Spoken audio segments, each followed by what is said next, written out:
جی ہاں، corona virus سے ہونے والی بیماری ایک بہت خطرناک بیماری ہے جس کا علاج بہت آسان، لیکن اس کے لیے ایمان اور یقین کا ہونا انتہائی ضروری ہے۔ جمعے تو بعد ٹائم کٹ لئی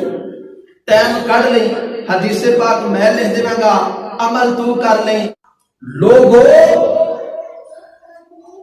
قال رسول اللہ صلی اللہ علیہ وسلم من راى مبتلا فقال الحمد لله الذي عافاني مما ابتلاك به وفضلني على كثير ممن خلق تفضيلا لم يصبه ذلك البلاء۔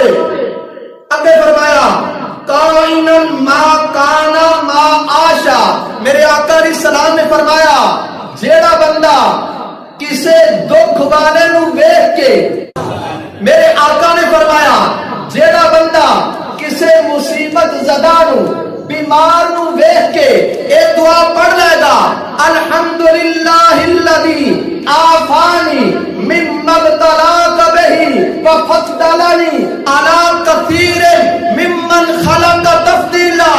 جامع ترمذی جلد 2 صفحہ 181، ابن ماجہ صفحہ 277، مشکات صفحہ 214۔ میرے آقا نے فرمایا کسے بیمار نو، مصیبت زدہ نو، پریشان نو ویکھ کے تو اے دعا پڑھ